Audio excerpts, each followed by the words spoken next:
TK421, why aren't you at your post? TK421, do you copy?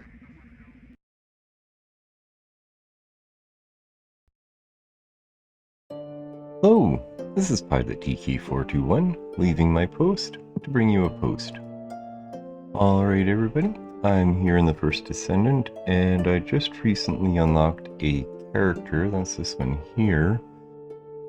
So I decided I would kill as many birds with one stone as I could, and I would do some farming and some level grinding on her, and so far I've got her up to level 28, and I don't mind her, she's pretty cool, but mostly I'm just doing it for the mastery rank that you get for the character leveling and whatnot. But I figured that since I was leveling up, I would do some farming, so I decided to find some farming clothes for her. And I've got this guy here, which increases the module drop rate. That allows you to farm, well, not necessarily better modules, but you get, more modules drop and whatnot, which I guess suppose does increase the amount of rare ones that you get too, but it's always handy to get more modules. Plus you can use your old modules and modules you don't need to combine them to make new ones, or you can just, outright dismantle them for Kuiper shards, which you need for upgrading other modules. And next up, I've got a consumable drop rate increase modifier. This is the key one when you're farming up resources, such as crafting materials and character crafting materials and weapon crafting materials, such as the stuff that I was going after with the thunder cage there. It's also got a character experience gain modifier on it. It's not the best one, but a little bit of extra character experience is always nice.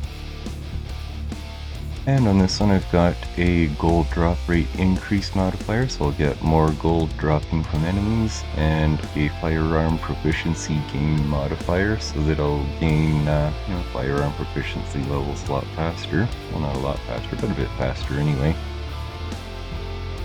And the last one here is the defense support processor. It has an equipment drop rate increase modifier.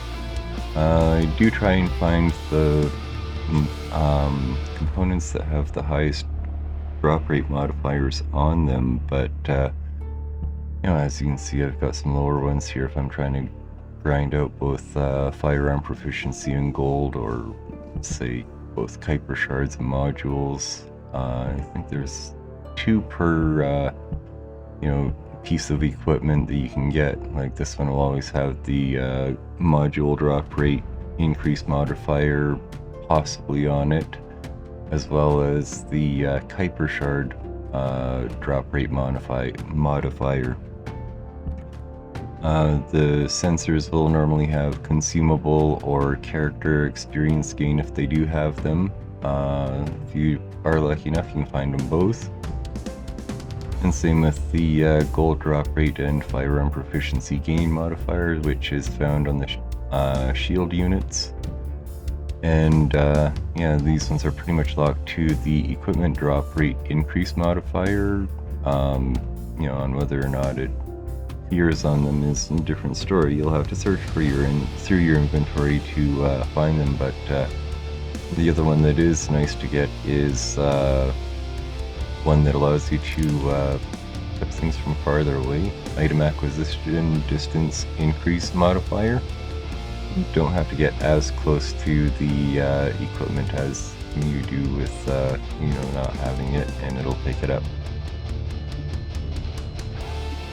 But in order to farm the materials I needed, I had to go to sterile land here, and in 4 of these missions here, 4 of the areas anyway, there's 1 mission each. This one here has the thunder cage.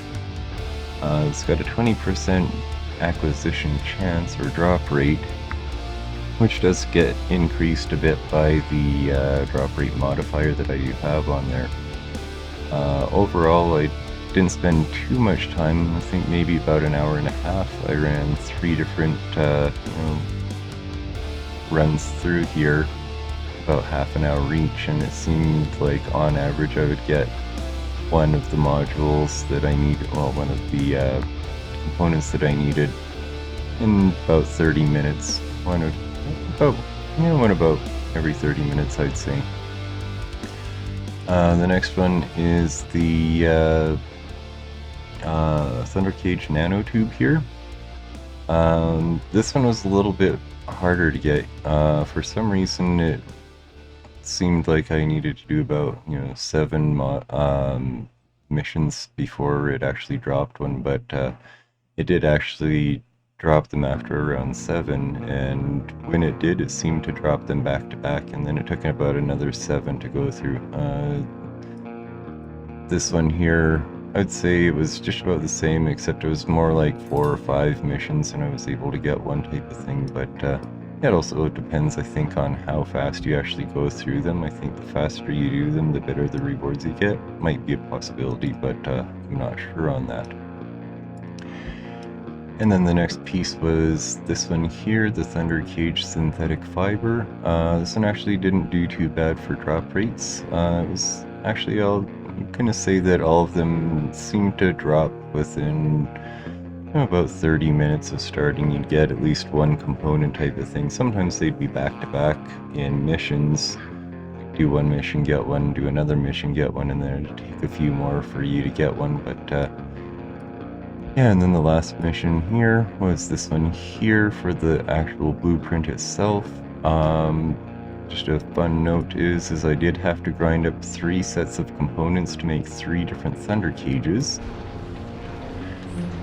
Because if you take a look here, if you look at the where it says overcharge there, it's got 1 gold star there, which means that I've leveled it up 1 level, which means that there's 3 more levels that I can still level it up.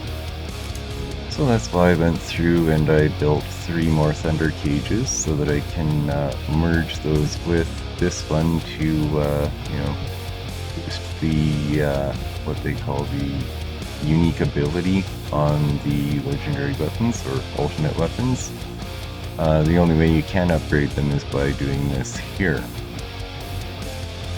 So I figure I'll just do that right now real quick for you all. To do that, we come over to this machine here, and we go to enhance unique ability, and then we select the one that we're using, which is level 33 here, and we select one of the other ones here, and just so that we can see what it is that we're actually boosting here,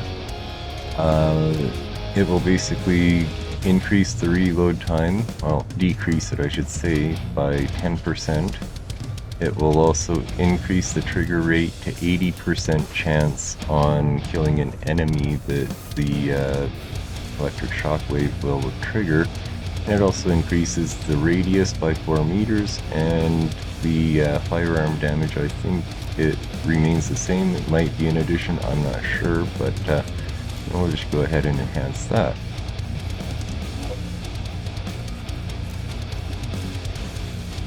As you can see, we've got 2 more left, so let's just see what the bonuses are on this. Well, this one isn't as good of bonuses, but it does minus 5% reload time. It adds another 10% onto the trigger rate for a 90% trigger rate, and it gives you an extra half-meter radius on the explosion charge. And still the firearm damage with 200%. I think it's just, that's the extra damage total that you get. And it doesn't actually add on to each other, which is why it's sort of grayed out there, because there's no increase. So let's just go ahead and enhance that. Apparently it's going to cost 178,000 gold, which is not a problem.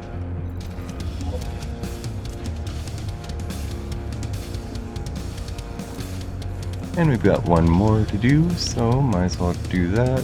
And it doesn't actually increase the reload time, or decrease the reload time, but it does increase the trigger rate to 100%, so pretty much every time you kill anybody with this thing, it's going to actually trigger the shockwave explosion, and it's got a 5-meter radius, and the explosion will do 200 times the firearm damage, sorry, 200% the firearm damage.